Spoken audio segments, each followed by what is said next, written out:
God's own state.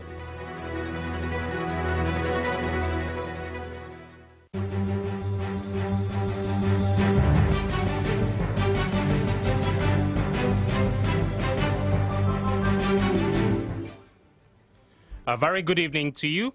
This is Flow News on Flow 94.9 FM, Umuahia, the flow of God's own state.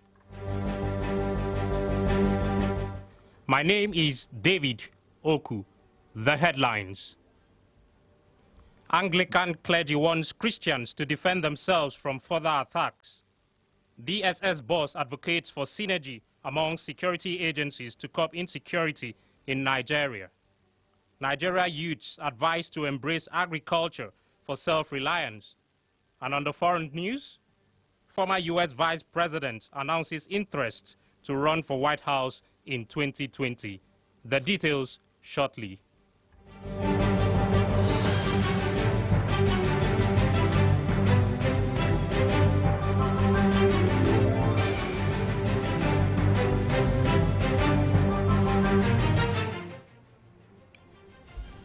Now the news in detail.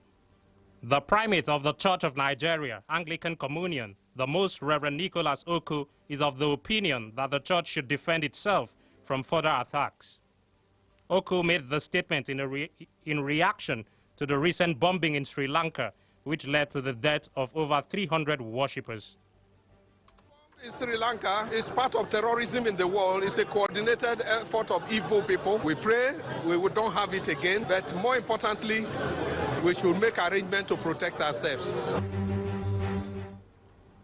In a similar vein, the cleric condemned the killing of 9 members of the Boys Brigade in Gombe State during an Easter procession, describing it as unfortunate.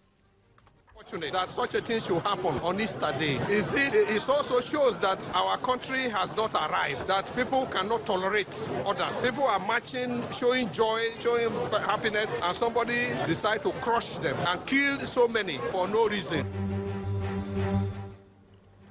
The Director General, Department of State Services, Yusuf Bichi, says only synergy and collaboration by security agencies could address the challenges of banditry, kidnapping, and terrorism confronting the nation. Addressing a meeting of the Forum of Spokesperson of Security and Response Agencies in Abuja, the DG said each agency must bring its wealth of experience and comparative advantage to complement the efforts of the others. Bichi pointed out that interagency synergy was necessary to combat the contemporary threats facing the country, stressing that this was the new paradigm of law enforcement and security management across the world. The Court of Appeal sitting in Abuja has reserved judgment in the election petition filed by the governor of Osun State, challenging the verdict of the state's election petition tribunal, which nullified his election. After taking arguments from parties in their appeals, Justice Juma Sankey announced that judgment has been reserved and that the parties will be informed as soon as they are ready.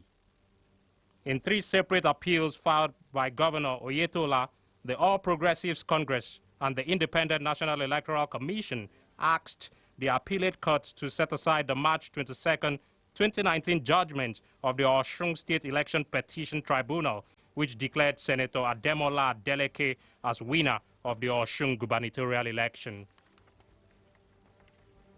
A healthcare giver, Victor Fayomi, is of the opinion that political goodwill and public-private partnership should be strengthened to end malaria for good.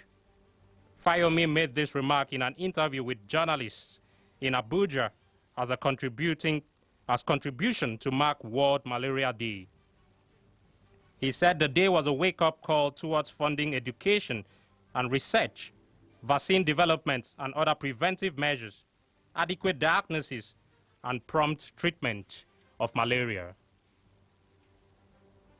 As Nigerian workers await the implementation of 30,000 naira new minimum wage, the National Salary, Income and Wages Commission says the excuse by some state governments that the wage increase was not accommodated in their 2019 budgets are not tenable. Speaking in Abuja, the Commission's chairman, Richard Obule said the negotiation for the new wage covered wide ranges of issues and predated the signing of 2019 budget. He advised state governors to engage labor leaders on the implementation of the new minimum wage. If any state did that, that would be lack of foresight, because at the federal level, the issue of budgeting for this minimum wage was taken into consideration. And so every state and the employer must take into consideration the fact that there would be a minimum wage, and the figure was already out there. It was a question of the National Assembly passing the law. And now Rivers State Governor Nyesom Wike has been accused of frustrating the developmental efforts of the Niger Delta Development Commission, NDDC, especially with the recent sealing of the NDDC corporate headquarters in the state capital, Port Harcourt. Deputy National Publicity Secretary of the party, Yakini Nabena, told journalists in Abuja that the move was a partisan attempt at portraying the federal government as unperturbed by the numerous challenges afflicting the state. The Rivers State Internal Revenue Service had earlier sealed off the corporate headquarters of NDDC in Port Harcourt over an alleged unpaid withholding tax of about 50 billion naira. Cross River State Governor Ben Ayade is embarking on a large-capacity poultry factory to boost the economy of the state through livestock farming. Governor Ayade believes that upon completion, the poultry would process about 6,000 chicken per hour. We have designed here for massive export in order for us to get the agri-dollar. We are tired of petrodollar. It's drying. We're now talking of agri-dollar. And we want to produce agripreneurs, means businessmen in the agri-industry. So the businessmen in the agri-industry will be exporting frozen chicken from here. I am not going to be the exporter. The Executive Secretary, Ojuzo Kalu Foundation, Reverend Mrs. Jemima Kalu, believes the youth in Nigeria can be self-reliant when they embrace agriculture. Speaking to Flow FM News, Kalu said the foundation is encouraging Nigerians to go into agriculture through the distribution of Tenera palm seedlings. Right now we are distributing palm seedling, Tenera. Very high yielding palm seedling, because we want to ensure that we go back to what we used to have, even surpass it. So that's what we want to. We want to cultivate that industry so that people will now looking towards that area. We have been depending on oil. Very soon oil will disappoint. She maintained that the foundation will continue to sensitize the youth on non-violent activities. We train them on non-violence. You cannot see any member of OUK Vibrant Youth that is involved in anything, rigging, because we mentor them, we talk to them. We are growing them to become responsible, and they are responsible people. Even during the election, none of them was involved in anything that is outrageous. The federal government is reiterating commitment to the provision of incentives to increase the output and quality of agricultural commodities to meet and surpass national requirements. Permanent Secretary, Federal Ministry of Agriculture and Rural Development, Mohammed Bello Omar, made the commitment at the ongoing 43rd National Council on Agriculture in Umuahia. Omar said the ministry has strengthened the growth enhancement support scheme by validating farmers' biometric registration, using tablets for redemption, and providing minimum input package to farmers. The Permanent Secretary solicited the commitment and cooperation of states to agri-business promotion, sustainable livelihood, and food security. And now, in a bid to cushion the effects of the reduction of time of tricycle operations from 9 p.m. to 7 p.m. in Aba and Umuahia, Abia State government has called on private individuals and organizations to invest in the urban transport sector. Commissioner for Information, John Okiyi Kalu, who made the call in an interview with Newsmen, said investing in the transport sector will also ease pressure on government. The number of vehicles involved in the operation is not enough, and that's why we are still having pockets of problems. As a longer-lasting solution, we recommend that our people put taxis and buses on the road and make money. government should not be the one buying and deploying taxes. Let the private sector support the government by buying taxis and buses and deploying. Kalu advised property owners across the state to install security lights around their homes to aid in curbing sinister movements by criminals. Government has started the activation of all the street lights Umuahia and Aba. We are going to deploy more street lights, especially at flashpoints.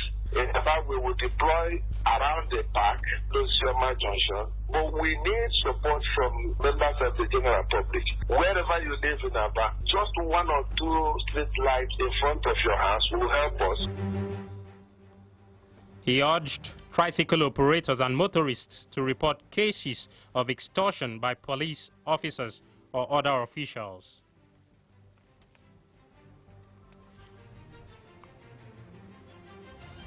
Flow News continues shortly with business, foreign, and sports news. Stay tuned.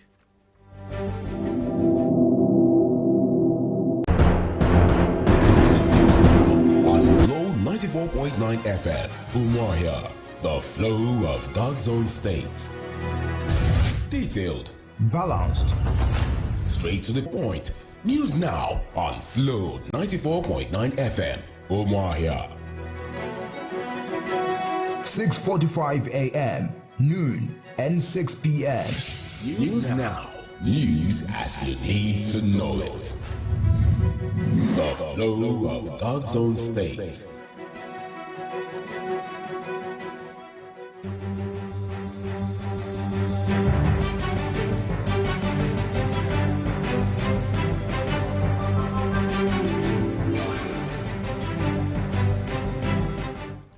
Welcome back to Flow News. Straight to business. The Nigerian Communications Commission says the 95.7 million subscribers SIM registration that was declared invalid on Tuesday are undergoing scrubbing and verification. In a statement, the Commission explained that so far, 60 million SIM card registrations had been verified successfully. It added that the affected subscribers' records were being screened to verify biometric and personal information submitted by all operators in respect of each of their subscribers. Former U.S. Vice President Joe Biden has announced, and on the foreign scene, former U.S. Vice President Joe Biden has announced that he is running for the White House, positioning the veteran Democrat as a front-runner among the many candidates seeking to challenge Donald Trump in 2020. The party's 76-year-old senior statesman became the most experienced and recognized Democrat in the race, a popular former vice president dominating early polls following months and even years of campaign planning. And in sports, Leicester City manager Brendan Rodgers has been urged to keep Nigerian forward Kelechi Iheanacho despite the forward's poor form.